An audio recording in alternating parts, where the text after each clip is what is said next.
What's up guys? I hope you are doing well. I am Veer. Welcome to Stellar family. तो कैसे हो मेरे दोस्तों? मैं आशा करता हूँ शानदार तरीके से आप लोग अपनी लाइफ को एंजॉय कर रहे हो, अपनी सेहत, फैमिली और पढ़ाई का ध्यान काफी अच्छे से रख रहे हो। सबसे पहले सबसे इंपॉर्टेंट बात, कैसा रहा आज का दिन? जी हाँ, ये सबसे इंपॉर्टेंट क्वेश्चन होता है पूरे सेशन का। क्या आज के दिन से आप लोग सेटिस्फाई हो? अगर हाँ तो कितने प्रतिशत आज के दिन को आप लोग मार्क्स दोगे? कितने परसेंट आप लोगों ने आज का दिन जो है वो ढंग से यूटिलाइज किया है? और इसी के चलते आप लोग अगले दिन को कैसे इंप्रूव करने वाले हैं उसके बारे में भी आप लोग लिख सकते हैं। तो पूरा एनालिसिस क्या कीजिए हर एक दिन का, अगर आप लोग रियलिटी में अच्छे से अपनी लाइफ को इंप्रूव करना चाहते हैं तो। आज का लेक्चर काफी शानदार रहने वाला है। करंट प्लस स्टैटिक का एक बहुत ही प्यारा सा मिक्सचर रहेगा जो कि हर एक एग्जाम में आप लोगों को फायदा पहुंचाने वाला है। वीडियो के एंड में एक छोटा सा काम जरूर करिएगा, वीडियो को आंख बंद कर कर रिकॉल करना कि हाँ क्या क्या आज आप लोगों ने सीखा है, जिससे कि लंबे समय तक आप लोग जो है वो चीजों को याद रख पाओ। तो एक छोटा सा काम आप लोग जरूर करिएगा। तो आज का डिस्कशन आगे बढ़ाते हैं एक शानदार इंपोर्टेंट कोटेशन के साथ में, जो कि आप लोगों को जिंदगी में काफी कुछ सिखा कर जाएगी।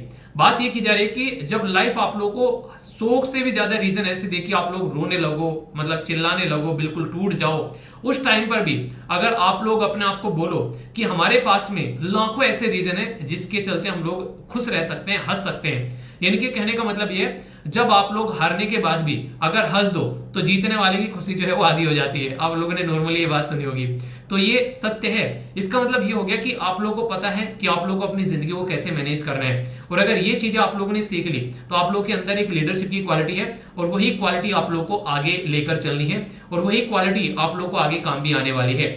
मैं आशा करता हूं ये बात जो है आप लोग अच्छे से समझ रहे होंगे और जिंदगी में इसको काफी अच्छे से आप लोग इंप्लीमेंट भी करोगे। आज का जो लेक्चर है ये काफी इंटरेस्टिंग रहेगा। जैसा मैंने आप लोगों को बताया स्टार्टिंग में, एक इंपॉर्टेंट डे है जो कि दिल को भी दहलाता है जब भी इस दिन के बारे में मैं पढ़ता हूं। ये है जलियांवाला बाग मैसेकर। इसके बारे में हम लोग बात करेंगे। ये पूरा इंसिडेंट क्या है, ये बेसिकली दिन क्या, एक पूरा टॉपिक हो जाएगा आप लोगों के लिए, क्योंकि ये पूरा मैसेकर जो है इसके बारे में मैं आप लोगों से बात करूंगा ताकि आप लोग चीजों को अंडरस्टैंड कर सके।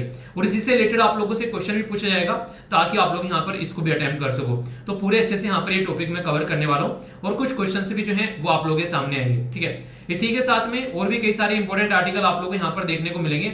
एक एक कर सारे आर्टिकल जो है मैं डिस्कस करूंगा और कई सारे क्वेश्चन भी आप लोगों से पूछूंगा। तो वीडियो को अच्छे से देखना आप लोगों को टकटकी लगाकर, ताकि कोई भी डाउट जो है वो आप लोगों के मन में न रहे। ठीक है, तो ये है बेसिक चीजें जो कि आप लोगों को इंप्लीमेंट करके चलनी है। तो सबसे पहले एक और छोटी सी बात यहाँ पर, अगर रियलिटी में आप लोग चाह रहे हैं कि आप लोग सिविल सर्विसेज की तैयारी करना है और प्रॉपर वे में अपनी स्टडी को लेकर चलना चाहते हैं, तो एक छोटा सा काम जरूर करिएगा कि आप लोग ये 2 वीडियो अपनी लाइफ का पार्ट बना लेना। करंट और स्टैटिक जो है वो आप लोग का कवर हो जाएगा यहाँ पर काफी हद तक। अगर पेपर उठाकर देखोगे तो ऐसे भी बच्चे हैं जो ये 2 वीडियो जो पढ़ कर गए हैं, तो काफी सारे बेसिकली क्वेश्चन जो है अटेम्प्ट कर आए। और मुझे हमेशा एक बच्चे का नाम याद आता है जिसने असिस्टेंट कमांडेंट क्लियर किया था। उसने बोला कि सर ये दोनों वीडियो देखता था और प्रैक्टिस करता था बस। ठीक है, तो ऐसा भी आप लोग समझ सकते हैं, क्योंकि हर एक वीडियो के अंदर में आप लोग को history, geography, map based question, इसी के साथ में important personality, background information, polity, economy, वो सब चीजें आप लोगों को देखने को मिलती हैं। तो रेगुलर अगर ये लगभग 1.5 से 2 घंटे की वीडियो अगर लाइफ का पार्ट आप लोगों ने बना लिया तो बहुत सारी चीजें जो है आप लोगों की आसान हो जाएगी। ठीक है, तो इंपॉर्टेंट डे है, बात करेंगे यहाँ पर बेसिकली जलियांवाला बाग मैसेकर के बारे में। ये जो जलियांवाला बाग है ये पर्टिकुलर लोकेशन आप लोगों को देखने को मिलेगी पंजाब के अंदर में, और यहाँ पर बहुत सारे लोगों की जान चली गई थी जब यहाँ पर कुछ ऐसी दुर्घटना देखने को मिली कि निहत्थे लोगों के ऊपर गोलियां चलाई गई। तो इससे रिलेटेड है यहाँ पर ये डे। ये जो मैसेकर आप लोगों को देखने को मिलता है, ये इंपॉर्टेंट डेट आप लोग याद रखेगा। 13 अप्रैल का दिन था यहाँ पर ये 1919 में, जब यहाँ पर निहत्थे लोगों पर, बूढ़े बुजुर्ग लोगों पर, बच्चों के ऊपर यहाँ पर गोलियां चलाई गई, और जिसकी वजह से काफी ज्यादा दिक्कतें यहाँ पर देखने को मिली। जलियांवाला बाग जो है ये अमृतसर के अंदर आप लोगों को देखने को मिलेगा। और इसके पीछे रीजन क्या था, आखिर ये दुर्घटना यहाँ पर क्यों घटी? तो देखिए, जब जब कहीं पर कुछ लीडर जो होते हैं ना वो लोगों को जागरूक करने का काम करते हैं, तब तब यहाँ पर अंग्रेजों को यहाँ पर एक तरह से मिर्ची लगने लगती थी। तो यहाँ पर ऐसे ही 2 इंपोर्टेंट पर्सनैलिटी थी। इनका नाम था यहाँ पर सैफुद्दीन किचलू, और इसी के साथ में डॉक्टर सत्यपाल। दोनों के नाम पता नहीं कितने सारे एग्जाम में पूछे जा चुके हैं, क्योंकि इनको जब यहाँ पर गिरफ्तार कर लिया गया उसके चलते लोगों ने यहाँ पर प्रोटेस्ट किया, और उसी प्रोटेस्ट के चलते यहाँ पर लोग जो हैं वो जलियांवाला बाग में बेसिकली जो एरिया था यहाँ पर इकट्ठा हुए, और यहाँ पर बेसिकली अंग्रेजों ने लोगों के ऊपर गोली दागी। जान बचाने के लिए लोग जो है इवन कुएं में भी कूदे, वहां पर बहुत सारे लोगों की जान उसकी वजह से चली गई। आज की डेट में भी अगर जाओगे वहां पर दीवारों पर गोलियों के निशान दिखते हैं। हालांकि अब हम लोगों ने इसको मेमोरियल के तौर पर डेवलप कर दिया है, यानी कि हम लोगों ने इसको यादगार मेमोरियल बना दिया है, ताकि आने वाली जनरेशन जो है वो इसको समझ सके। तो उसके बारे में आप लोगों को यहाँ पर चीजें देखने को मिलेगी। तो जलियांवाला बाग मैसेकर ये 13 अप्रैल आप लोग यहाँ पर देखते हैं। अब लोगों की यादगार में कुछ ऐसा यहाँ पर एक मेमोरियल बना दिया गया ताकि आने वाली जनरेशन को इसके बारे में समझाया जा सके। पूरा मुद्दा क्या था, आखिर कहां से निकल के आया, अब मैं आप लोगों को स्टैटिक पोर्शन बताने वाला हूं। तो करंट प्लस स्टैटिक यहां पर मिक्स होने वाला है और पूरा टॉपिक आप लोगों का ये तैयार हो जाएगा। किसी भी टॉपिक को एक बार ऐसे पढ़ो ताकि जिंदगी भर उसको याद रखो। तो इस तरीके से अगर दिल लगा के पढ़ोगे तो हमेशा जिंदगी में हमेशा चीजों को आगे लेकर बढ़कर चल पाओगे। ठीक है, अगर बात यहां पर की जाए तो ये बात की जा रही है रॉयल्ट एक्ट के बारे में। तो ये जो रॉयल्ट एक्ट था यहाँ पर, इसका मतलब था, इसको काला कानून भी बोला गया। इसका मतलब ये था अगर कोई भी इंसान आप लोग को दिख रहा है कि उल्टी सीधी हरकतें कर रहा है अंग्रेजों के हिसाब से, जो कि हमारी कंट्री मान लीजिए हमारे जो फ्रीडम फाइटर थे यानी कि जो स्वतंत्रता सेनानी थे, अगर वो यहाँ पर कुछ भी ऐसा कर रहे हैं, लोगों को उकसा रहे हैं या फिर लोगों को यहाँ पर अपनी बेसिकली आजादी के लिए यहाँ पर बातें कर रहे हैं, तो उनको उठाओ, ना कोई वकील ना कोई दलील, सीधा उठाकर उनको बेसिकली जेल में डाल दो। तो इसीलिए इसको काला कानून यहाँ पर बोला गया। तो यहाँ पर ये जो बेसिकली पास किया गया यहाँ पर, इसके चलते लोगों ने प्रोटेस्ट किया क्योंकि यहाँ पर कई सारे लीडर जो हैं उनको इस कानून के थ्रू यहाँ पर पकड़ा गया। तो लोगों ने अगर कोई हड़ताल कर रहा है तो उसको पकड़ के ले जाओ, कुछ भी जरा सा भी कोई कुछ कर रहा है उसको पकड़ के ले जाओ। तो इसलिए यहाँ पर इसको रोकने के लिए रॉयल्ट सत्याग्रह यहाँ पर गांधी जी के द्वारा यहाँ पर बेसिकली आप लोगों को देखने को मिला। ठीक है, ताकि यहाँ पर इसके चलते लोग जो है इसको यहाँ पर रोका जा सके। ये ब्रिटिश गवर्नमेंट को अलाउ करता था कि बिना ट्रायल के, मैंने बोला ना, बिना कोई वकील बिना कोई दलील 2 साल तक एक इंसान को यहाँ पर ये जेल में डाल सकते थे। बहुत सारे ऐसे लोग थे जिनको जेल में यहाँ पर डाला गया, उसमें से सत्यपाल और जो यहाँ पर किचलू साहब जो हैं, आप लोगों को जो मैंने अभी 2 पर्सनैलिटी के नाम बताए, इनके नाम आप लोग जरूर याद रखेगा, सैफुद्दीन किचलू और सत्यपाल। ठीक है, तो किचलू और पाल के नाम से भी आप लोग यहाँ पर याद रखते हैं दोनों पर्सनैलिटी को एग्जाम के पॉइंट ऑफ व्यू से। तो इनको उठाकर जो है वो जेल में बंद कर दिया गया। बहुत सारे ऐसे लोग हैं जिनको जेल में डाला गया, जिसके चलते यहाँ पर लोगों के द्वारा काफी ज्यादा प्रोटेस्ट यहाँ पर किया गया। अगर बात की जाए तो 13 अप्रैल का दिन था, यहाँ पर दोपहर की बात थी, लगभग हजारों में लोग यहाँ पर थे, लगभग 10,000 के करीब मैन और वुमेन जो थे और चिल्ड्रन, वो गैदर हुए जलियांवाला बाग के अंदर में यहाँ पर सब इकट्ठे हुए। और ये एक ऐसा बाग था या फिर ऐसा एरिया आप लोग बोल सकते हैं जिसमें मेन गेट एक ही था, यानी कि इसमें एंट्री का और एग्जिट का यही गेट था। यहाँ पर अगर कोई एक बार यहाँ पर चला गया तो फिर यहाँ पर बाहर निकलने का भी रास्ता उसका यही होगा। तो सोचो, बहुत सारे लोग यहाँ पर इकट्ठा हो गए प्रोटेस्ट करने के लिए, और यहाँ पर आकर पुलिस जो है वो बंदूक गोलेबारी के साथ में खड़ी हो गई। तो अब अंदर बैठे वाले लोगों की कंडीशन क्या होगी, इससे एक अंदाजा आप लोग लगा सकते हैं। और सबसे बड़ी बात ये थी, जो कि सबसे बड़ी दुर्घटना आप लोग बोल सकती हैं, कि बैसाखी के दिन यहाँ पर ये बेसिकली हरकत देखने को मिली। ये यहाँ पर हुआ क्या, जब यहाँ पर पता चला अंग्रेजों को कि ऐसे हैं, बहुत सारे लोग इकट्ठे हो गए हैं, महिला भी है, बच्चे भी हैं उसमें, और वो प्रोटेस्ट करने यहाँ पर रॉयल्ट एक्ट को लेकर। तो यहाँ पर एक टुकड़ी को लेकर यहाँ पर पहुंचे, जिनका नाम था, ये एंग्लो इंडियन ब्रिगेडियर थे, जिनका नाम था REH डायर, जिनको जनरल डायर के नाम से भी आप लोग जानते हैं कई बार। तो इनके द्वारा जो यहाँ पर गोरखा ब्रिटिश आर्मी की जो यूनिट थी उसको लेकर यहाँ पर गए और लोगों के ऊपर यहाँ पर बेसिकली फायर करने के लिए इनके द्वारा बोल दिया गया। अब वहां से निकलने का कोई चांस भी नहीं था, अगर भाग के इसी गेट से आते तो वे गोली से वैसे ही मारे जाते। वहां पर एक कुआं था, बहुत सारे लोगों ने उस कुएं में कूदकर भी छलांग लगाई अपनी जान बचाने के लिए। तो बहुत सारे लोग जो है उसकी वजह से भी वहां पर उनकी जान चली गई। सबसे बड़ी बात यहाँ पर यह थी कि जब तक उनके द्वारा गोली चलाई गई, जब तक उनकी बंदूक में गोलियां जो हैं वो खत्म ना हो गई, तब तक गोलियां दागते रहे, क्योंकि वहां पर निकलने का कोई रास्ता था ही नहीं। एक ही साइड में वहां पर निकलने का रास्ता था और वहीं पर जो है ये आकर खड़े हो गए बंदूक लेकर, जिसकी वजह से यहाँ पर लोग जो है वो निकल नहीं पाए। हालांकि माना ये बताया जाता है कि यहाँ पर बेसिकली बोलने वाले तो ये बोलते हैं कि यहाँ पर लगभग 400-500, कोई बोलता है 1500, मतलब एक आंकड़ा नहीं है, पर हाँ ये माना जाता है कि बहुत सारे लोगों की यहाँ पर डेथ हुई, जिसको गिना नहीं गया। ठीक है, इसी के साथ में यहाँ पर लगभग 200 के करीब लोग इनके द्वारा बताए गए कि बहुत ही लार्ज स्केल पर इंजर्ड भी हुए, पर लेकिन संख्या जो है वो बहुत ही ज्यादा थी। सोचो कि सारे गोली से भरे हुए हैं, अपनी बंदूकें लिए हुए हैं और वो दागे जा रहे हैं और उनकी बंदूकें जो है वो बिल्कुल खत्म हो चुकी हैं। तो इससे आप लोग समझ सकते हैं। तो ये जो इतना खतरनाक सिचुएशन यहाँ पर देखने को मिली, तो इसको चलते यहाँ पर ऐसा माना जाता है कि ये एक ऐसा सिचुएशन था जिसने एक तरीके से फ्रीडम स्ट्रगल मूवमेंट का जो नेचर था वही चेंज करके रख दिया। इससे पहले गांधी जी या फिर कई सारे और हमारे नेता थे, वो थोड़ा बहुत विश्वास करते थे अंग्रेजों पे कि यार उनके सामने थोड़ा बहुत प्रेयर करके, प्रार्थना करके अपनी बातें मनवाई जा सकती है। पर यहाँ से सबको समझ में आ गया कि ये जो है बेसिकली कुत्ते की पूंछ है, कितने भी दिन उल्की में रखो ये टेढ़ी की टेढ़ी निकलेगी। अब इनको जो है जवाब इन्हीं की भाषा में सिखाना पड़ेगा। इस धरती पर सबसे बदतमीज इंसान वो है जो गलती करने के बाद भी अपनी गलती नहीं मानता है और उसके बाद में उसको डिफेंड करता रहता है। ऐसा ही यहाँ पर अंग्रेजों के जो लेखक थे उनके द्वारा यहाँ पर किया गया। ये यहाँ पर रुडियार्ड किपलिंग थे, जिनके द्वारा यहाँ पर जनरल डायर के बारे में लिखा गया कि ये इंसान जो है बस अपनी ड्यूटी, अपना कर्तव्य फॉलो कर रहा था और उसी के चलते यहाँ पर ये दुर्घटना देखने को मिली। और यही सही कसर यहाँ पर तब पूरी हो गई जब इंक्वायरी करने की बात आई यहाँ पर, तो यहाँ पर इनइफेक्टिव इंक्वायरी की गई। आखिर इंक्वायरी क्यों करते हैं यहाँ पर? बेसिकली वो चाहे ये काम ही रहते हमारी कंट्री में हमारे ही लोगों को सप्रेस उनके द्वारा किया जाता था, तो इसके चलते यहाँ पर ये दुर्घटना आप लोगों को देखने को मिली। तो नॉन कोऑपरेशन जो मूवमेंट है वो इसी का जलाया हुआ आग थी यहाँ पर। जब लोगों के अंदर इतना गुस्सा भरा हुआ था तो लोगों ने साफ साफ बोल दिया, जब हमारे लोगों के ऊपर, निहत्थे लोगों के ऊपर इस तरीके से गोलियां दागी जा रही हैं तो हम अंग्रेजों के साथ में कोऑपरेट नहीं करेंगे। कोऑपरेट न करने का मतलब यहाँ पर यह था कि बच्चे जो है वो अपने स्कूलों में नहीं जाएंगे, जो गवर्नमेंट की जॉब करते हैं वो अपनी जॉब पर नहीं जाएंगे, अपने खुद के प्रोडक्ट हम लोग बनाने स्टार्ट करेंगे, अंग्रेजों के बने हुए प्रोडक्ट पर हम लोग डिपेंडेंट नहीं रहेंगे। और यही चीजों को ध्यान में रखते हुए एक यहाँ पर गांधी जी के द्वारा कोशिश ये की गई कि इसको बेसिकली नॉन वायलेंस रखा जाए और ये पर्टिकुलर बिगुल जो है बजाया गया कि अंग्रेजों को यहां से उखाड़कर फेंकना है जब उनकी हरकतें देखी गई। तो इस चीज ने हमारी कंट्री के जो फ्रीडम फाइटर, जो एक तरीके से स्ट्रगल करने वाले जो स्वतंत्रता सेनानी थे, उनको इतना ज्यादा झकझोर कर रख दिया कि उन लोगों के द्वारा अपने आप खुद जो उनको यहाँ पर अंग्रेजों के द्वारा उपाधि दी गई थी वो भी कईयों ने अपने रिटर्न कर दी। जैसे रविंद्रनाथ टैगोर जी के, जो कि यहाँ पर पहले नोबेल प्राइज विनर थे यहाँ पर एशिया के अंदर, उनके द्वारा अपना जो नाइटहुड का उपाधि यहाँ पर अंग्रेजों के द्वारा इनको दी गई थी वो उनके द्वारा वापस कर दी गई। क्यों?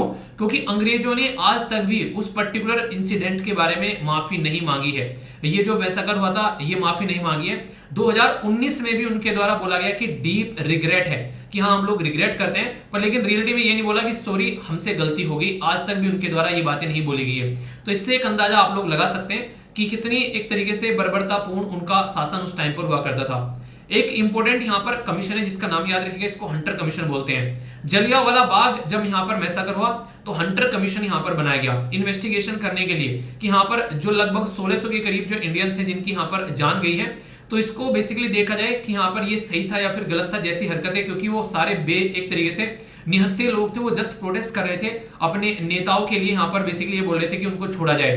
तो 1919 में यहाँ पर इन्वेस्टिगेशन के लिए हंटर कमीशन लाया गया। ये विलियम हंटर लॉर्ड जो हंटर है ये बेसिकली इनके द्वारा यहाँ पर इसको हेड किया गया।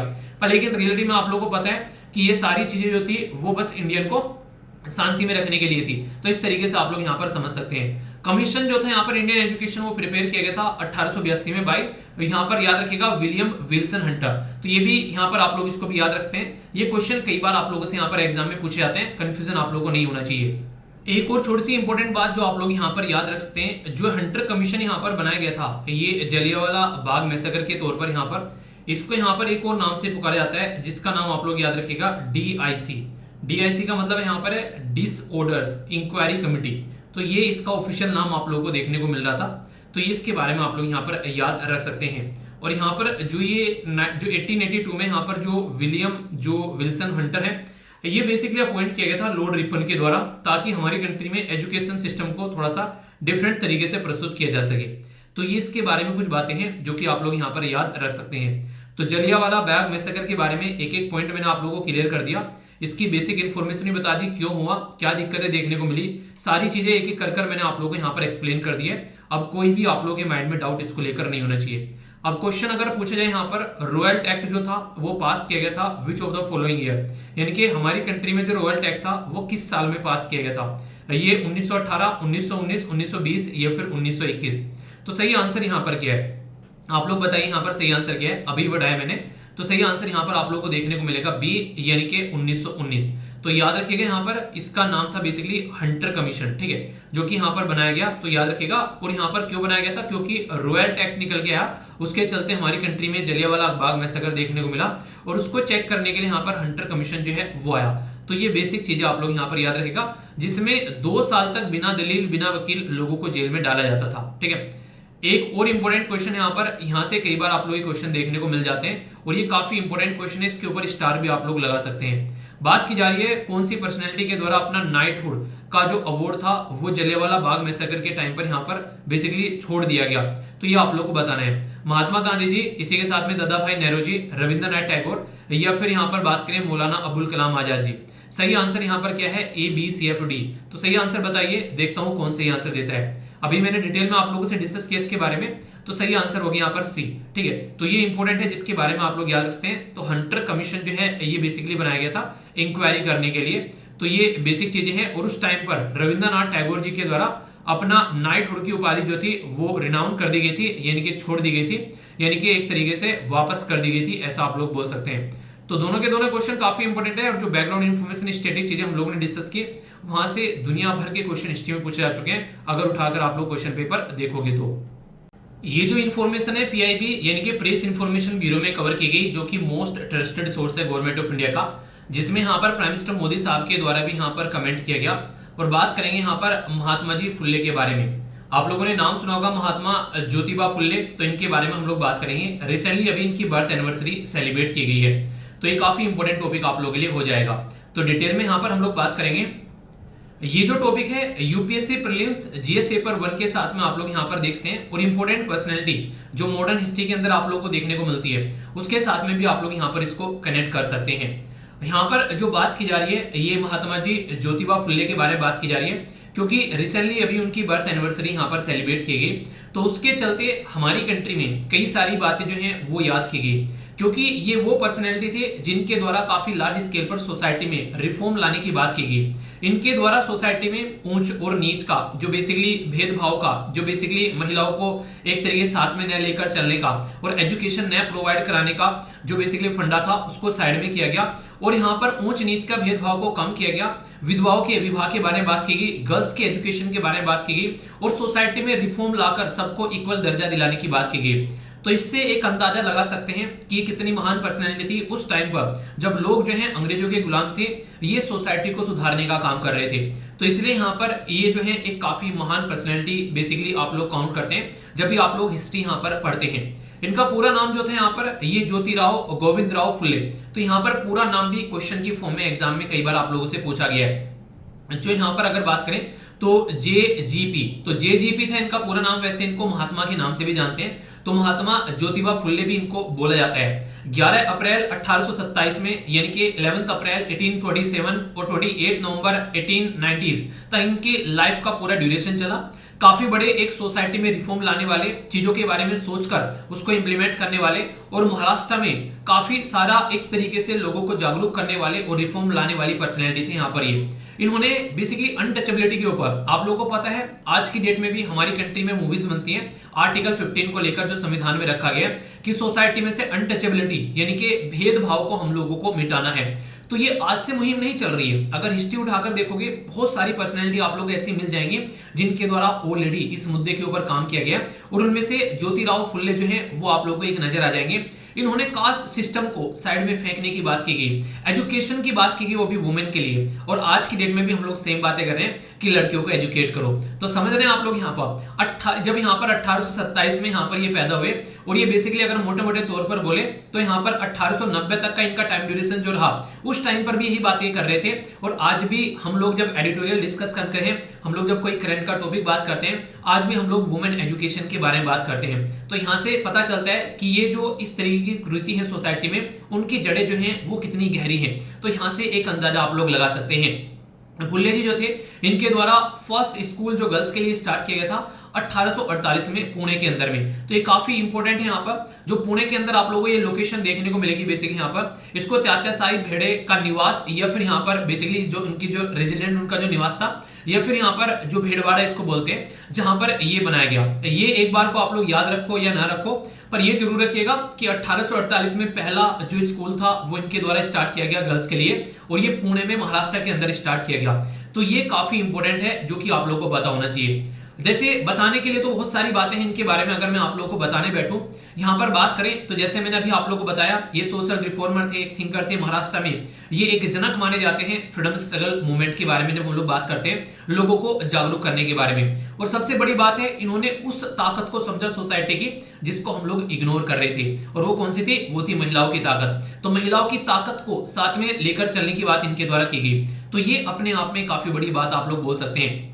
इसी के साथ में एजुकेट करने की महिलाओं को, लोअर कास्ट को, जिनको नॉर्मली साथ में बैठाना भी पसंद नहीं करते थे उस टाइम पर, उनको भी साथ में लेकर चलने की बात इनके द्वारा की गई। इनका जो है इनकी वाइफ के साथ में, खासकर सावित्रीबाई फुले, तो यहाँ पर उनके साथ में फर्स्ट जो स्कूल खोला गया ये 1848 में खोला गया। याद रखिएगा यहाँ पर इनकी वाइफ के द्वारा बहुत बड़ा रोल प्ले किया गया गर्ल्स के एजुकेशन में। जब भी इनका नाम आता है साथ में इनकी वाइफ का भी नाम आता है, जो इनके द्वारा एजुकेशन सिस्टम में इतने सारे रिफॉर्म लेकर आए गए। 1873 में इनके द्वारा सत्यशोधक समाज बनाया गया। तो ये काफी इंपॉर्टेंट क्वेश्चन है, हिस्ट्री में कहीं ना कहीं आप लोगों को क्वेश्चन देखने को मिल ही जाएगा कि सत्यशोधक समाज जो है उसकी स्थापना किसके द्वारा की गई थी। तो महात्मा जी ज्योतिराव फुले जी के द्वारा जब ये स्थापना की गई तो ये फुले नहीं समाये, क्योंकि इनके द्वारा कुछ ऐसा किया गया कि सोसाइटी को अब ये इंप्रूव करने वाले हैं। तो बहुजन शूद्र या फिर जिनको हम लोग बेसिकली सोसाइटी में एक सेग्रीगेट यानी कि अलग थलग करके रखते थे, उनको एक सम्मानीय स्थान दिलाने की कोशिश इनके द्वारा की गई। और जो विधवा होती हैं, आप लोगों ने सुना होगा पुराने टाइम पर कि विधवाओं को बेसिकली फिर से शादी करने का अधिकार नहीं था और कईयों को तो सती भी किया जाता था। इसी के साथ में यहाँ पर चाइल्ड मैरिज, यानी कि आज के डेट में भी यार देखो, मुझे ये आर्टिकल पढ़ते पढ़ते ना अंदर से बड़ा ही एक इरिटेशन सी हो रही थी जब आर्टिकल पढ़ रहा था रियलिटी में। मुझे ये लग रहा था कि मैंने कहा यार कहाँ है हम आज की डेट में। मतलब उस टाइम पर भी ये लोग थे वही काम कर रहे थे जब अंग्रेजों की गवर्नमेंट थी, उस टाइम पर भी उसी चीज के लिए लड़ रहे थे, और आज भी मैं आप लोगों को यही चीजें पढ़ा रहा हूँ। ठीक है, तो इससे आप लोग अंदाजा लगा सकते हैं कि रियलिटी में कितनी और ज्यादा रिफॉर्म की जरूरत है सोसाइटी में,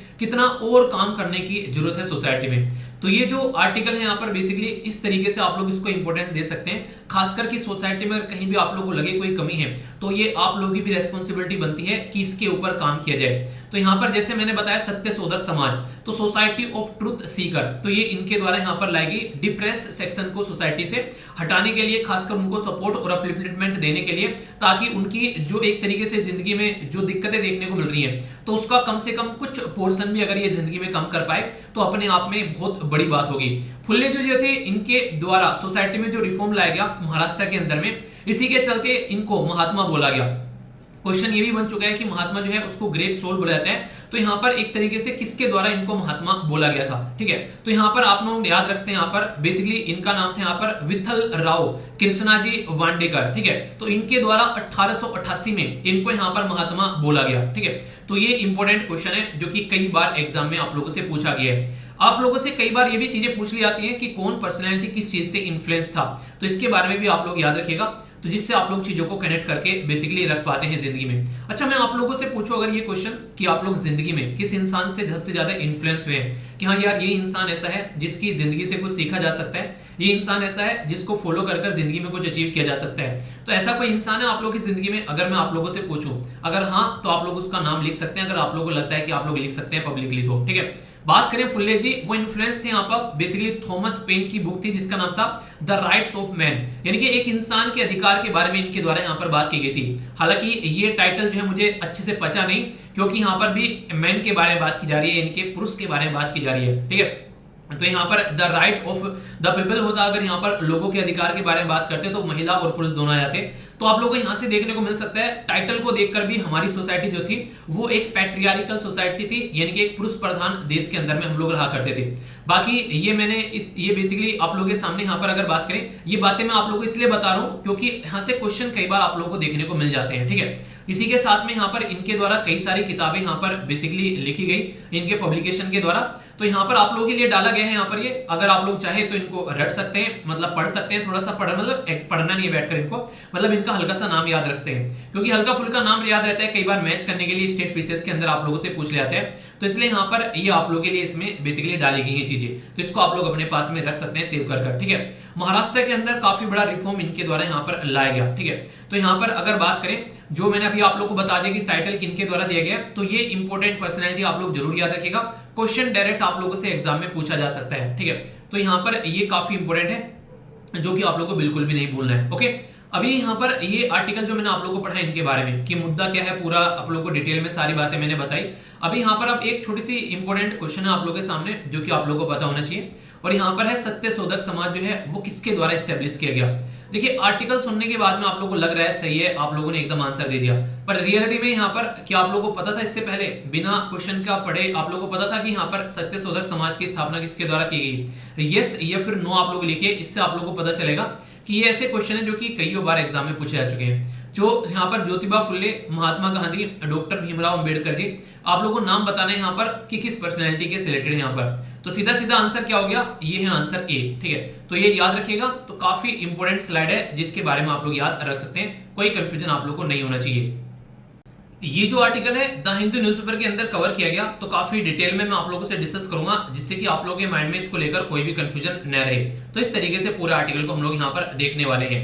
बात की जा रही है कोस्टल एरिया के बारे में। तो बोला यह गया कि 34% जो इंडियन कोस्टल एरिया है वो आज की डेट में यहाँ पर थ्रेट का शिकार बन चुका है, कि वहां पर दिक्कतें देखने को मिलती है। ये अर्थ साइंस की मिनिस्ट्री के द्वारा डेटा प्रस्तुत किया गया। तो डिटेल में डिस्कस करूंगा, सारे कंफ्यूजन आप लोगों के दूर हो जाएंगे। इस तरीके से हम लोग आर्टिकल को समझेंगे। ये जो आर्टिकल है यूपीएससी प्रीलिम्स, इसी के साथ में जीएस पेपर 1 ज्योग्राफी के साथ में आप लोग यहाँ पर इसको कनेक्ट करके देख सकते हैं। अभी हमारी कंट्री में जो बेसिकली मिनिस्ट्री है जिसका नाम है पृथ्वी विज्ञान मंत्रालय, उसके द्वारा यहाँ पर काफी बड़ा स्टेप उठाया गया और यहाँ पर कुछ चीजों का एक एनालिसिस किया गया। तो एनालिसिस करने के बाद में ये सारी बातें इनके द्वारा जो है वो लोकसभा में प्रस्तुत की गई। तो लोकसभा में प्रस्तुत करने के साथ में इनके द्वारा यहाँ पर बातें बताई गई कि मिनिस्ट्री ऑफ अर्थ साइंस जो है, यानी कि मिनिस्ट्री ऑफ जो यहाँ पर विज्ञान मंत्रालय है, उसके द्वारा ये बोला गया यहाँ पर आज के दिन बात करें तो 6,900 बेसिकली 7 किलोमीटर ये लंबी तट रेखा जो आप लोगों को देखने को मिलती है हमारे देश के, लगभग इसमें से 34% जो है वो कटाव हो रहा है अलग अलग एरिया पर। यानी कि एक तरीके से हमारी कंट्री में जो रीजन है वो इरोज हो रहा है, यहाँ पर डिग्रेडेशन हो रहा है उसका। तो यहाँ पर नेचर की वजह से या फिर और भी कई सारी चीजों की वजह से यहाँ पर दिक्कतें देखने को मिल रही है। तो इसको समझने के लिए आप लोग पहले एक बार मैप में देखिए, तो आप लोग चीजों को ढंग से अंडरस्टैंड कर पाओगे। ये है अपने देश का मैप। अगर आप लोग यहाँ पर इसको ढंग से देख पा रहे हैं तो ये आप लोगों से क्वेश्चन कई बार पूछा जा चुका है कि हमारे देश में कितने ऐसे राज्य हैं जो कि कोस्टल एरिया को टच करते हैं। तो ये याद रखेगा, टोटल कोस्टल बाउंड्री जो अपने देश की है वो लगभग 7,500 किलोमीटर आप लोगों को यहाँ पर देखने को मिलेगी, जो ये कोस्टल बाउंड्री है। इसमें 1 नंबर पर गुजरात आप लोगों को देखने को मिलेगा, दूसरे नंबर पर महाराष्ट्र, तीसरे पर गोवा, चौथे पर कर्नाटका और पांचवें पर केरला। यानी कि जब बात करें आप लोगों से ईस्टर्न कोस्ट के बारे में, यानी कि अरेबियन सी वाली साइड से, तो हमारी कंट्री में 5 ऐसे राज्य हैं जो कि कोस्टल एरिया को टच करते हैं। जब आप लोग जाओगे वेस्टर्न साइड में, यानी कि आप लोग जाओगे बे ऑफ बंगाल वाली साइड में, तो 4 राज्य आप लोगों को देखने को मिलेंगे। यहाँ पर एक हो गया, चौथे नंबर पर तमिलनाडु, तीसरे नंबर पर आंध्र प्रदेश, दूसरे नंबर पर यहाँ पर हो गया उड़ीसा और पहले नंबर पर हो गया वेस्ट बंगाल। तो टोटल मिलाकर 9 राज्य जो हैं ये आप लोगों के सामने 7,500 किलोमीटर की बाउंड्री जो है वो ओशन के साथ में टच करते हैं। अलग अलग एरिया में यहाँ पर आप लोगों को इरोजन यानी कि कटाव देखने को मिलता है। तो उसी के ऊपर हमारी कंट्री की मिनिस्ट्री ऑफ अर्थ साइंस के द्वारा एनालिसिस किया गया और आप लोगों के सामने यहाँ पर ये फैक्ट्स एंड फिगर रखी गई। मिनिस्ट्री ऑफ अर्थ साइंस के मिनिस्टर कौन है ये आप लोगों को बताना है। ये छोटी छोटी बातें हैं, कम से कम ये बातें आप लोगों को पता होनी चाहिए। ये जो स्टडी इनके द्वारा की गई है, ये जो ज्ञान की घूंटी ये आप लोग के सामने लाकर रख रहे हैं, ये किसके द्वारा की गई है? तो मिनिस्ट्री थोड़ी ना जाकर वहां पर काम करेगी। मिनिस्ट्री के अंडर कोई ऑफिस होगा जिसके द्वारा ये काम किया गया है। तो national centre for coastal research, जिसको एनसीसीआर आप लोग बोलते हैं, जो कि चेन्नई के अंदर है, इसके द्वारा यहाँ पर ये पूरा कारनामा किया गया, जो कि ministry of earth and science के अंडर में आता है। और आज से नहीं है, पुराने समय से यहाँ पर ये चीजें बेसिकली इस तरीके से चेक करने पर लगे हुए। तो 1990 से लेके 2018 तक का अगर डेटा बात करें तो इनके सामने रखा गया, जिससे यहाँ पर ये सारी चीजें आप लोगों के सामने निकल कर आ रही है। यानी कि मोटे मोटे तौर पर बोला जाए तो ये जो डेटा आप लोगों के सामने निकल कर आ रहा है, ये यहाँ पर इनके द्वारा रखा गया जियोग्राफिक इंफॉर्मेशन सिस्टम के थ्रू, जिसको जीआईएस मैपिंग भी आप लोग बोलते हैं। तो इसका मतलब ये होता है कि कैप्चर करना, स्टोर करना, चेक करना, डिस्प्ले करना डेटा की जो भी पोजीशन है अर्थ सरफेस के ऊपर, उसको बेसिकली चेक करना। जो गलियां हैं या फिर जो बिल्डिंग्स है, जो वेजिटेशन है, एक तरीके से अर्थ ऑब्जर्वेशन सैटेलाइट का यहाँ पर काम आप लोग को देखने को मिलता है। तो उसके साथ में आप लोग यहाँ पर इसको समझ सकते हैं। अब जो बातें मैं आप लोगों को बताऊंगा थोड़ी सी एक्स्ट्रा, वो आप लोग चाहो तो यार नोट डाउन कर सकते हो, क्योंकि बहुत ही इंपॉर्टेंट पॉइंट मैं आप लोगों को बताने वाला हूं। मैंने आप लोगों को बताया टोटल मिलाकर 9 राज्य ऐसे हैं जो कोस्टल बाउंड्री को टच करते हैं, पर लेकिन यहाँ पर ओनली राज्य नहीं है जो कोस्टल बाउंड्री को टच करते हैं, इसके साथ में आप लोगों को यूनियन टेरिटरी भी देखने को मिलेगी। तो 9 राज्य मैंने गिनवा दिए, अब 4 यूनियन टेरिटरी आप लोगों के सामने यहाँ पर आप लोगों को देखने को मिलेगी, जिसमें दमन एंड दीव आप लोगों के सामने नजर आएगा। इसी के साथ में पुदुचेरी, इसी के साथ में अंडमान निकोबार और लक्षद्वीप, ये आप लोगों को देखने को मिलेंगे। दमन एंड दीव जो यहाँ पर ये बेसिकली है पुडुचेरी, अंडमान निकोबार और लक्षद्वीप। तो ये 4 टोटल मिलाकर 13 ऐसे एरिया हैं जो कि कोस्टल एरिया को टच करते हैं। अब यहां से थोड़ा सा और अगर मैं आप लोगों को बातें बताऊं जहां से क्वेश्चन आप लोगों के लिए बन सकता है, थोड़ा ध्यान से सुनिएगा। सबसे बड़ी बाउंड्री जो है हमारे देश में वो कौन टच करता है कोस्टल एरिया पर? तो याद रखिएगा पहले नंबर पर है गुजरात। यानी कि गुजरात का जो ये एरिया है, जो कोस्टल एरिया वाला, ये सबसे ज्यादा आप लोगों को देखने को मिलेगा, जो कि लगभग 1200 किलोमीटर के करीब आप लोगों को यहाँ पर नजर आएगा। ठीक है, मोटे मोटे तौर पर 1200 है, पर लेकिन वैसे शायद 1214 के करीब आप लोगों को देखने को मिलेगा। मोटे मोटे तौर पर आप लोग 1200 याद रख सकते हैं। ठीक है, दूसरे नंबर पर आप लोगों को कौन देखने को मिलेगा? दूसरे नंबर पर आप लोगों को देखने को मिलेगा आंध्र प्रदेश। तो यहां से सीधा आप लोग यहां पर आइए, ये आंध्र प्रदेश आप लोग को नजर आएगा। ये लगभग 1000 या 950 के करीब आप लोग को देखने को मिलता है, ठीक है। तीसरे नंबर पर आप लोग को देखने को मिलेगा तमिलनाडु। तमिलनाडु जो है लगभग 900 के करीब आप लोग को नजर आएगा। चौथे नंबर पर आप लोग के सामने है महाराष्ट्र, तो ये आप लोग यहां पर याद रखते हैं। इसी के साथ में फिर आप लोग के सामने आएगा केरला, ठीक है। यहां पर केरला आप लोग को नंबर आएगा 5वें नंबर पर। फिर 6ठे नंबर पर आप लोगों को देखने को मिलेगा उड़ीसा, ठीक है। और अगर इन राज्य से आप लोग आते हैं तो आप लोग को इसके बारे में पता होना चाहिए, कोई भी डाउट आप लोगों को नहीं होना चाहिए इसके बारे में, ठीक है। फिर आप लोगों को देखने को मिलेगा कर्नाटका और फिर आप लोगों को देखने को मिलेगा वेस्ट बंगाल, ठीक है।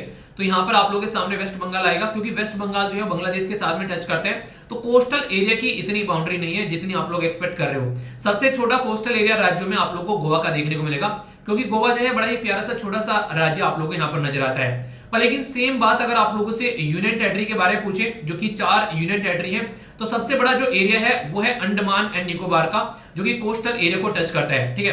तो ये याद रखिएगा, इवन अंडमान निकोबार का इतना बड़ा कोस्टल एरिया है जो ये आप लोगों को देखने को मिल रहा है, ये आप लोगों के गुजरात से भी बड़ा है, ठीक है। तो इसको आप लोग पहले नंबर पे रखिएगा, ठीक है। यानी कि अगर अंडमान निकोबार यूनियन टेरिटरी को भी काउंट करें तो यहां पर इसका कोस्टल एरिया लगभग 2000 किलोमीटर के करीब आप लोगों को देखने को मिलेगा, ठीक है। तो ये आप लोग याद रखिएगा। और उसका मैंने कितना बताया था, लगभग 1200 के करीब, तो इससे 800 किलोमीटर के करीब ज्यादा आप लोगों को अंडमान निकोबार का देखने को मिलेगा। दूसरे नंबर पर हो गया लक्षद्वीप, तीसरे नंबर पर हो गया पुडुचेरी और चौथे नंबर पर हो गया दमन एंड दीव।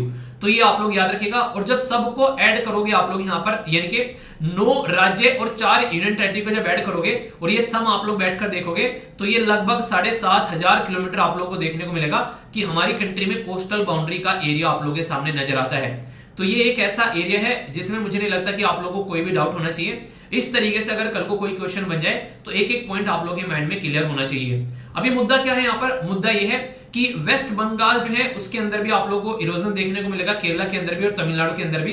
तो अलग अलग एरिया के बारे में बताइए कितना कितना एरिया जो है वो यहाँ पर इनका इरोड हो रहा है। टोटल जो चेक किया गया है 7500 किलोमीटर मैंने बताया, उसमें से इनके द्वारा 6907 किलोमीटर जो है वो यहाँ पर अभी इनके द्वारा जो है बेसिकली उसका एक एनालिसिस किया गया, एनालाइज किया गया 1990 से लेकर 2018 तक, जिसके बेस पर यहाँ पर ये डेटा आप लोगों के सामने निकल कर आया है। जिसमें वेस्ट बंगाल के बारे में अगर आप लोग बात करते हैं तो वेस्ट बंगाल के एरिया के बारे में इनके द्वारा बेसिकली बताया जा रहा है कि अगर वेस्ट बंगाल लोकेटेड करे ईस्टर्न साइड कोस्ट में यहाँ पर कंट्री का, तो ये किलोमीटर जो कोस्टल लैंड है वो सफर कर रही है इरोजन से। तो यहाँ पर ये देखने को मिलेगा अलग अलग एरिया में, जो कि अगर चेक किया जाए, ठीक है। तो ये अलग अलग एरिया के बारे में यहाँ पर बात की जा रही है, केरला के बारे में यहाँ पर बात की जा रही है, ठीक है। तो ये रटना नहीं है यहाँ पर, ये सब एरिया जो है यहाँ पर दिक्कत में है, ये बातें यहाँ पर बताने की बात की जा रही है। गुजरात जो कि लॉन्गेस्ट कोस्टल लाइन है, ठीक है। गुजरात जो कि यहाँ पर लॉन्ग, इसने ये क्या बता दी यहाँ पर, गुजरात की इतनी थोड़ी ना है, तो उसकी थी।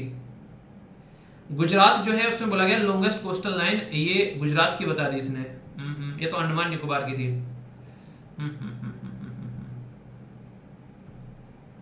ये यहाँ पर थोड़ी सी मेरे से गलत पीपीटी लग गई, बेसिकली दूसरी लगानी थी, ये दूसरी लग गई मेरे से, ठीक है ना।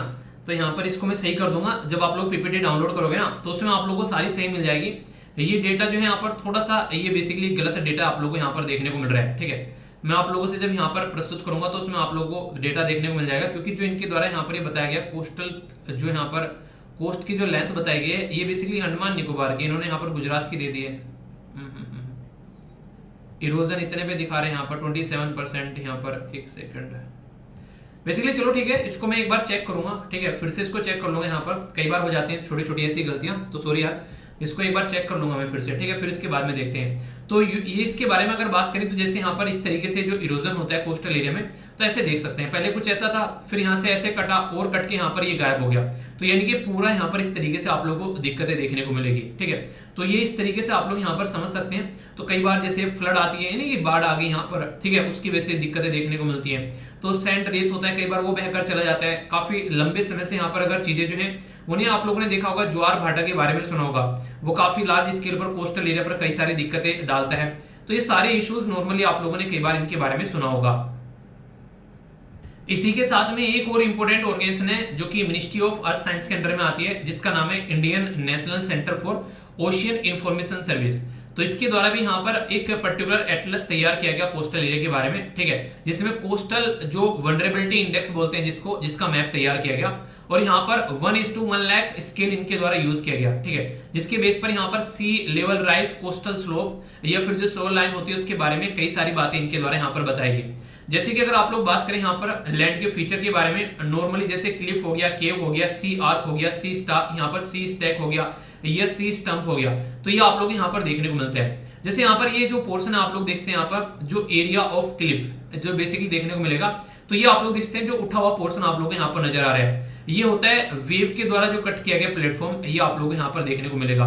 तो ये अलग अलग तरीके से चीजें आप लोगों के सामने रहती हैं। कई ज्योग्राफिकल टर्म आप लोगों ने देखी होगी, जैसे कि क्लिफ के बारे में बात की जा रही है, सी केव के बारे में, सी आर्क के बारे में, सी स्टैक के बारे में, सी स्टंप के बारे में, तो ये भी आप लोगों के द्वारा यहाँ पर डाल दी गई है आप लोगों के लिए बेसिकली, ताकि कोई भी दिक्कत आप लोगों को देखने को मिले। छोटी छोटी सी डेफिनेशन है, ज्योग्राफी का स्टैटिक पोर्शन है। मुझे लगा अगर आप लोगों का इंटरेस्ट होगा थोड़ा बहुत, तो कम से कम आप लोग रिवीजन भी इनका कर सकते हैं, तो थोड़ा सा इनको एक बार देख लेना, ठीक है। ये छोटी छोटी सी इंफॉर्मेशन है जो कि बेसिकली एनसीईआरटी से रिलेटेड है आप लोगों के साथ में, अगर आप लोग इनको कनेक्ट करोगे। ये सारी चीजें जो है काफी डिटेल में एनसीईआरटी में पढ़ा रखी है, तो इसके बारे में थोड़ी सी इंफॉर्मेशन मैंने और भी यहाँ पर डाली है, जैसे आप लोग यहाँ पर ये देख सकते हैं, ठीक है। तो ये चीजें हैं कुछ कुछ ऐसी जिनको आप लोग यहाँ पर कनेक्ट कर सकते हैं, ठीक है। और जो यहाँ पर ये गलती हुई है छोटी सी मेरे से, यार मैं इसको सही कर दूंगा, ठीक है। तो यहाँ पर आप लोगों के लिए जो एक्यूरेट इन्फॉर्मेशन है वो प्रोवाइड करा दी जाएगी, ओके। तो इसको लेकर आप लोग बिल्कुल भी टेंशन मत लेना। ये काफी इंपोर्टेंट न्यूज है यहाँ पर, ये द इकोनॉमिक टाइम्स के द्वारा भी कवर की गई है और कई सारे अलग अलग न्यूज़पेपर के अंदर इसको अच्छे से कवर किया गया। और ये जो न्यूज थी ये द हिंदू न्यूज़पेपर के अंदर भी थी और पीआईबी के अंदर भी इस न्यूज को कवर किया गया, ठीक है। तो इसके बारे में हम लोग बात करेंगे, ये काफी इंपोर्टेंट न्यूज है। इस पर्टिकुलर न्यूज को आप लोग यूपीएससी प्रीलिम्स या फिर जीएस पेपर 3 के साथ में यहाँ पर कनेक्ट कर देख सकते हैं। डायरेक्ट क्वेश्चन आप लोगों से पूछा जा सकता है कि स्टेट एनर्जी और जो यहाँ पर क्लाइमेट इंडेक्स जो है वो किसके द्वारा प्रस्तुत किया गया, ठीक है। तो आंसर है यहाँ पर नीति आयोग के द्वारा यहाँ पर प्रस्तुत किया गया। तो इसी के बारे में मैं आप लोगों से कई सारी बातें यहाँ पर करने वाला हूँ, तो अच्छे से सुनिएगा क्योंकि ऐसे क्वेश्चन अक्सर आप लोगों से एग्जाम में बन जाया करते हैं। तो अच्छे से हम लोग यहाँ पर इसके बारे में बात करेंगे। सबसे पहले बात की जा रही है जो स्टेट है उनको कैटेगराइज किया गया है उनके साइज के बेस पर और ज्योग्राफिकल जो डिफरेंसेस है उसके बेस पर, यानी कि लार्जर स्टेट हो गया, स्मॉलर स्टेट हो गया और यूनियन टेरिटरी हो गया। तो इसके बेस पर यहाँ पर उनको डिवाइड किया गया है। जब यहाँ पर इसकी रैंक के बारे में अगर बात करें तो गुजरात, केरला और पंजाब जो है उनके द्वारा टॉप रैंक यहाँ पर देखने को मिले जो लार्ज स्टेट में अगर आप लोग बात करेंगे, यानी कि मैंने बोला था ना पहला एक लार्ज स्टेट कैटेगरी हो गया, दूसरा स्मॉल स्टेट की कैटेगरी हो गया और तीसरा हो गया यूनियन टेरिटरी कैटेगरी। तो ये आप लोग को देखने को मिलेगा गुजरात, केरला और पंजाब जो है ये 3 ऐसे एरिया हैं जो कि लार्ज स्टेट की कैटेगरी में आप लोग को नजर आते हैं। फिर अगर बात करें यहाँ पर गोवा हो गया जो कि यहाँ पर टॉप परफॉर्मर है स्मॉलर स्टेट की कैटेगरी में, और त्रिपुरा और मणिपुर यहाँ पर आप लोगों को इसके आगे नजर आ जाएंगे, ठीक है। अगर यूनियन टेरिटरी में बात करें तो नॉर्मली तो देखिए चंडीगढ़ टॉप पर रहता है या फिर दिल्ली टॉप पर रहता है, ठीक है। तो यहाँ पर चंडीगढ़, दिल्ली, दमन एंड दीव और इसी के साथ में दमन एंड दीव, नागर हवेली जो है ये आप लोगों को टॉप 3 परफॉर्मर देखने को मिलेंगे। तो तीनों कैटेगरी में टॉप 3 परफॉर्मर कौन है वो मैंने आप लोगों को बता दिया। अगर क्वेश्चन बने तो कंफ्यूज आप लोगों को नहीं होना है। आज की डेट में अगर आप लोगों से पूछे कोई नीति आयोग के जो वाइस चेयर कौन है तो याद रखिएगा यहाँ पर डॉक्टर राजीव कुमार है वाइस चेयरपर्सन, और चेयरपर्सन कौन होता है नीति आयोग का ये आप लोगों को बताना है। अभी आप लोगों को मैंने कई बार यहाँ पर एक बात बताई है कि हमारी कंट्री में जब हम लोग कॉन्फ्रेंस ऑफ पार्टी 26 में गए थे ग्लासगो, जो कि यूके के अंदर आप लोगों को देखने को मिली थी, उसके अंदर हमारी कंट्री के प्राइम मिनिस्टर मोदी साहब के द्वारा 5 मंत्र ऐसे थे जो सबके सामने रखे गए थे। तो इनको यहाँ पर पंच अमृत हम लोग बोलते हैं, जिसमें पंच अमृत में यहाँ पर 500 गीगावाट हमारी एनर्जी थी 2030 तक का, 50% एनर्जी रिक्वायरमेंट जो थी वो रिन्यूएबल एनर्जी थी, रिड्यूस करना है 1 बिलियन कार्बन एमिशन 2030 तक का। इसी के साथ में इंटेंसिटी जो है वो 45% तक हम लोगों को कम करनी है, और नेट जीरो एमिशन जो है 2070 तक हम लोगों को अचीव करना है। तो इनको हम लोग पंच अमृत भी बोलते हैं। तो ये जो पंच अमृत है ये तभी अचीव हम लोग कर पाएंगे, नीति आयोग के चेयरमैन के द्वारा ये बोला गया, जब हम लोग यहाँ पर ये पर्टिकुलर जो इंडेक्स है जो कि बेसिकली आप लोगों को देखने को मिलेगा जिसका नाम है state energy and climate index, ठीक है। तो ये जो state energy and climate index जो है तभी हम लोग यहाँ पर इसको अचीव कर पाएंगे इसके थ्रू, जब हम लोग यहाँ पर इस तरीके से एक कंपटीशन के साथ में आगे बढ़ेंगे। तो ये बातें यहाँ पर बोली गई है। बाकी यहाँ पर सबके बारे में बातें दी गई हैं, आप लोग इसको देख सकते हैं अगर आप लोग चाहें तो। यहाँ पर जैसे गुजरात, केरला, पंजाब ये हो गया, आप लोगों का राज्य जो है या फिर यूनियन टेरिटरी जो है वो कौन से नंबर पर है ये आप लोगों को बताना है, ठीक है। आप लोग इसमें देखिए और एक बार अपने राज्य या फिर यूनियन टेरिटरी को देख लीजिए कौन से नंबर पर है आप लोग का। पहले तो ये देखिए स्मॉल में है या फिर यहाँ पर बेसिकली बिग में है, यानी कि लार्ज स्टेट में है या फिर यूनियन टेरिटरी में, और फिर बताइए कौन से नंबर पर है आप लोग का, ठीक है। तो ये क्वेश्चन आप लोगों के लिए इसको जाकर आप लोगों को सर्च करना है। तो ये बेसिक इन्फॉर्मेशन है, ठीक है। अभी यहाँ पर एक क्वेश्चन भी मैं आप लोगों को यहाँ पर देना चाहूंगा जो कि आप लोग को अटेम्प्ट करना है। देखता हूँ कौन यहाँ पर इसका सही आंसर देता है, ठीक है। बात की जा रही है state energy and climate index जो है वो कौन रिलीज करता है। तो अभी मैंने आप लोगों को बताया यहाँ पर ministry of power, ministry of environment या फिर नीति आयोग या फिर बोला गया बोथ ए और बी। तो आप लोग के लिए देखिए इतना प्यारा क्वेश्चन यहाँ पर फॉर्म किया गया है। तो ये क्वेश्चन बड़ा ही प्यारा है, अगर आप लोग ध्यान से इस क्वेश्चन को देखोगे तो यहाँ पर बेसिकली बोला ये गया है आप लोग कंफ्यूज करने के लिए, स्टार्टिंग में दोनों ऐसे नाम दे दिए और फिर तीसरे में भी इन्हीं को लिख दिया। तो आंसर क्या है यहाँ पर, अगर आंसर देखेंगे तो आंसर यहाँ पर सी। तो ये है बेसिकली नीति आयोग के द्वारा अगर बात करें तो इसके बारे में इंफॉर्मेशन आप लोग रख सकते हैं, ठीक है। तो इसके द्वारा यहाँ पर ये रिलीज कर दिया जाता है। बाकी अगर बात करो यहाँ पर आप लोग थोड़ा सा नीति आयोग के बारे में आज जाकर पढ़ेगा, ये होमवर्क है आप लोगों के लिए, क्योंकि अभी 2-4 दिन पहले मैंने आप लोगों को नीति आयोग के बारे में पढ़ाया था। तो इसके बारे में थोड़ा देखिएगा, चेयरपर्सन कौन होते हैं, कब इसको बनाया गया, किसको रिप्लेस कर यहाँ पर इसको बनाया गया, ये कई सारे क्वेश्चन आप लोगों के सामने निकल कर आते हैं। और ये क्वेश्चन मैंने लास्ट टाइम जब आप लोगों को पढ़ाया था नीति आयोग के बारे में पढ़ाते हुए, तो इस क्वेश्चन में थोड़ी सी मिस्टेक मेरे से हो गई थी, तो उसको आप लोग यहाँ पर दूर कर लीजिए। मैंने क्वेश्चन में बेसिकली आप लोगों को मैं हमेशा बोलता हूं कि ये जरूर पढ़ लिया करो कि यहाँ पर ये पूछा गया कि सही है या फिर नहीं सही है, ये पूछा गया, ठीक है। तो यहाँ पर बात की जा रही थी कि कौन सा यहाँ पर संविधान के अंदर नहीं है, ठीक है, इनमें से जैसे नेशनल डेवलपमेंट काउंसिल हो गया, प्लानिंग कमीशन हो गया और जोनल काउंसिल हो गया, ठीक है। तो इनके बारे में आप लोगों को पता होना चाहिए। अगर आप लोगों को यहाँ पर ये पता है बेसिकली जो यहाँ पर दूसरा नंबर जो है प्लानिंग कमीशन, वो एक एग्जीक्यूटिव बॉडी थी, तो आप लोग यहाँ पर ये समझ सकते हैं ये भी खत्म हो गया, ये भी खत्म हो गया और ये भी खत्म हो गया, ठीक है। इससे डायरेक्ट आप लोग बात कर सकते हैं। जब यहाँ पर प्लानिंग कमीशन जो है वो यहाँ पर संवैधानिक बॉडी नहीं है, तो नेशनल डेवलपमेंट काउंसिल कैसे संवैधानिक बॉडी हो जाएगी। तो यहाँ पर ये भी खत्म हो गया पहला भी। तो यहाँ पर आप लोगों को देखने को मिलेगा जोनल काउंसिल के बारे में बात करें तो ये भी ऐसे देखने को मिलता है। तो आंसर इसका डी हो गया, यानी कि कोई भी संविधान में मेंशन यहाँ पर नहीं है। तो ये क्वेश्चन था जो मेरे से मिस्टेक हो गई थी थोड़ी सी, तो मुझे पढ़ तो लिया था मैंने आप लोगों का उस दिन कमेंट, फिर मुझे लगा किस दिन फिर आएगा ये आर्टिकल न्यूज में, उस दिन आप लोगों से इसके बारे में डिटेल में बातें कर लूंगा मैं, ठीक है। तो इसको आप लोग थोड़ा सा रेक्टिफाई कर लेना। उसी दिन मैंने आप लोगों को नीति आयोग के बारे में पढ़ाया था, अगर आप लोगों को याद होगा तो कोई भी कंफ्यूजन आप लोगों को नहीं रखना है, ठीक है।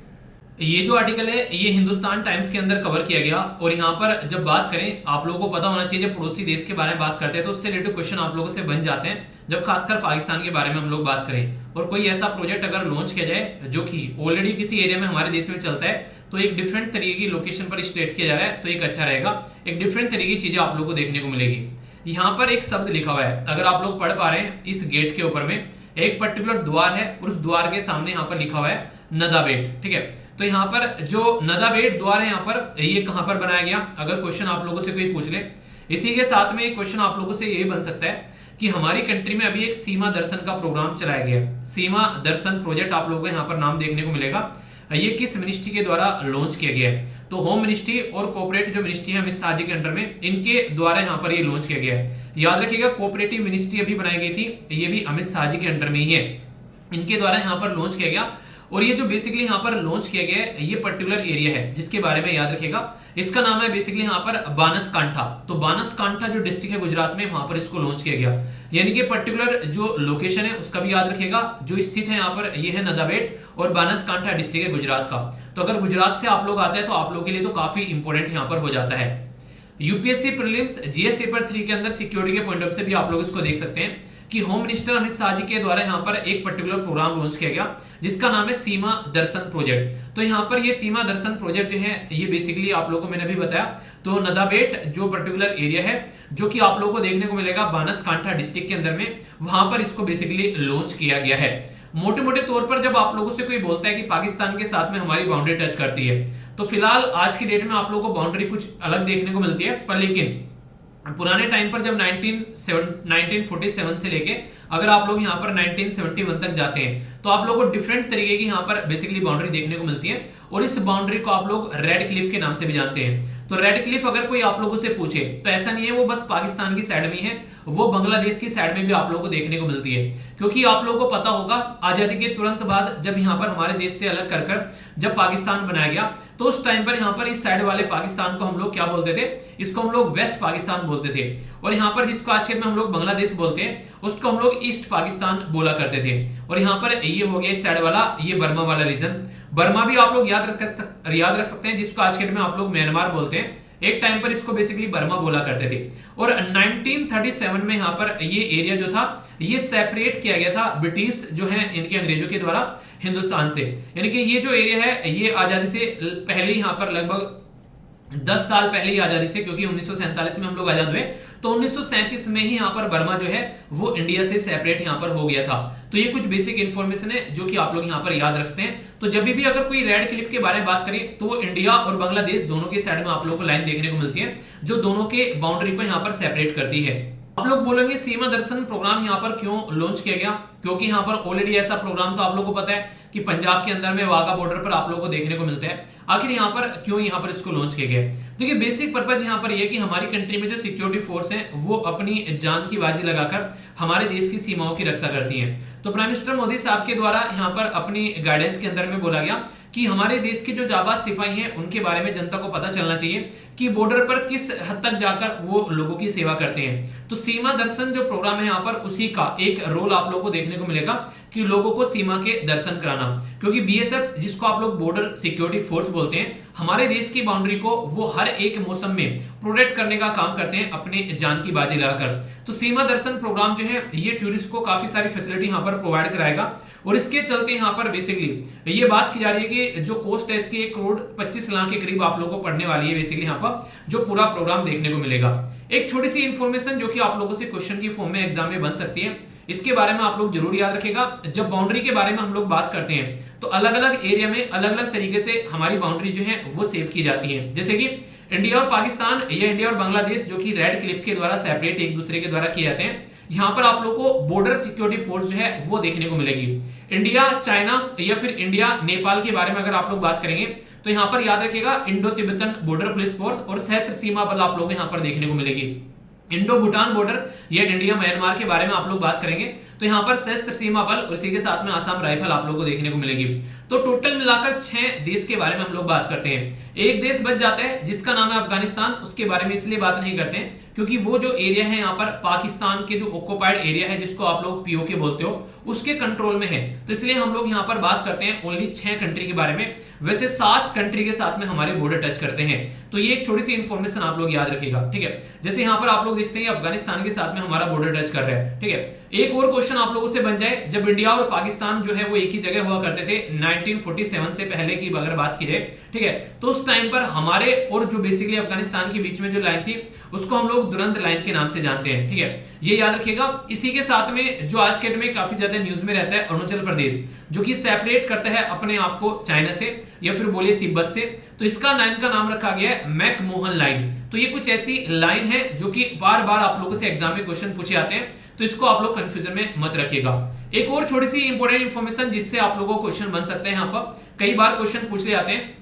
सर क्रीक के बारे में आप लोगों ने कई बार सुना होगा। सर क्रीक जो है वो इंडिया और पाकिस्तान के बीच में गुजरात का अंदर एरिया देखने को मिलेगा जो कि लड़ाई का काफी बड़ा रीजन रहता है। सर क्रीक में यहाँ पर जो ये लाइन है, ये जो ग्रीन लाइन है, पाकिस्तान बोलता है हमारा एरिया यहाँ तक है, इंडिया बोलता है हमारा एरिया यहाँ तक है, यानी कि जो ये बीच का एरिया है यहाँ पर इसको लेकर दोनों के बीच में लड़ाई रहती है। तो सर क्रीक लाइन आप लोग यहाँ पर याद रखिएगा, गुजरात के अंदर दोनों के बीच में डिस्प्यूटेड रीजन आप लोग को यहाँ पर नजर आ जाएगा। और वैसे आप लोगों को पता है यहाँ पर इसको पाक ऑक्युपाइड एरिया बोलते हैं और इसको यहाँ पर ये बेसिकली चाइना ऑक्युपाइड एरिया आप लोग बोल सकते हैं, जो कि चाइना के कंट्रोल में आप लोगों को देखने को मिलता है। तो दुरांत लाइन कहाँ है यहाँ पर, इसी के साथ में सारी चीजें आप लोगों को पता होनी चाहिए। ये जो रेड लाइन है इसको लाइन ऑफ कंट्रोल आप लोग बोलते हो, ठीक है, कि यहाँ तक बेसिकली आज के में इंडिया और पाकिस्तान के बीच में एक कंट्रोल एरिया आप लोगों को देखने को मिलेगा। तो ये ऐसी बेसिक इन्फॉर्मेशन है। इस प्रोजेक्ट के चलते बैकग्राउंड इस तरीके से इन्फॉर्मेशन अगर पूछ ले आप लोगों से, तो ये आप लोगों के लिए इस तरीके से तैयार की गई है जो पीपीटी, ताकि इसमें सारी चीजें एक जगह इकट्ठी आप लोगों को मिल जाए और रिवीजन करने में आप लोगों को काफी आसानी रहे, ठीक है। तो उस तरीके से सारी चीजें आप लोगों के लिए, तो इसको अच्छे से एंजॉय कीजिए। कोई भी डाउट होगा तो बताइएगा जरूर, ठीक है। नेक्स्ट हम लोग यहाँ पर बात करने वाले हैं सिक्योरिटी के बारे में। तो ये बेसिकली आर्टिकल काफी इंपोर्टेंट होगा आप लोगों के लिए। अगर हम लोग यहाँ पर बात करें तो इसके बारे में हम लोग यहाँ पर बात करेंगे एंटी टैंक गाइडेड मिसाइल जिसका नाम है हेलेना। इसका अभी यहाँ पर टेस्ट किया गया। यहाँ पर एक इंपॉर्टेंट बात यहाँ पर याद रखिएगा, अलग अलग मिसाइल जो है वो अलग अलग बेसिकली फोर्सेस के लिए अलग अलग नाम से पुकारी जाती है। तो यहाँ पर कुछ कंफ्यूजन ना हो उसके बारे में आप लोगों से कुछ क्लैरिटी लेकर चलूंगा, ठीक है। ये यूपीएससी प्रीलिम्स जीएस पेपर 3 या फिर डिफेंस के अंदर साइंस एंड टेक का पोर्शन आप लोगों के लिए यहाँ पर बन सकता है। बात की जा रही है एटीजीएम यानी कि एंटी टैंक गाइडेड मिसाइल के बारे में जिसका नाम है हेलेना। एक इंपॉर्टेंट बात यहाँ पर ये याद रखिएगा, अभी यहाँ पर ये एक ऐसी मिसाइल है जो कि यहाँ पर फायर एंड फॉरगेट की कैटेगरी में आती है, यानी कि आप लोग इसको छोड़ दोगे तो फिर ये टारगेट को हिट ही कर छोड़ेगी। ये आप लोग को गाइड करने की जरूरत नहीं है, ठीक है, ये अपने आप गाइडेड रहती है, यानी कि एक तरीके से गाइडेड मिसाइल है यहाँ पर ये। इसके अंदर कुछ ऐसा सिस्टम क्रिएट किया जाता है, तो डीआरडीओ के द्वारा यहाँ पर ये डेवलप की गई है। इसके बारे में अगर बात करूं तो याद रखिएगा, इसका जब आप लोग नेवल बेसिकली एयरफोर्स वर्जन है हेलेना, जब इसका नेवल वर्जन आप लोग जाकर चेक करोगे तो उसका नाम है यहाँ पर ध्रुव अस्त्रा, ठीक है। तो ये आप लोग इंपॉर्टेंट है जो कि याद रखिएगा। आर्मी एंड एयरफोर्स के लिए आप लोग यहाँ पर दोनों के लिए देखने को मिलती है। तो हेलेना और ध्रुव अस्त्रा दोनों अलग अलग है, एक आर्मी के लिए और दूसरा एयरफोर्स के लिए। ये एक ही मिसाइल के अलग अलग वर्जन आप लोग को देखने को मिलेंगे। इसका जो काम करने का तरीका है वो काफी इंटरेस्टिंग लगा मुझे। जैसे यहाँ पर ये दोनों तरीके से काम कर सकती है, एक तो डायरेक्ट हिट कर सकती है किसी भी टारगेट को, और दूसरा यहाँ पर ये टॉप अटैक मोड में भी काम कर सकती है।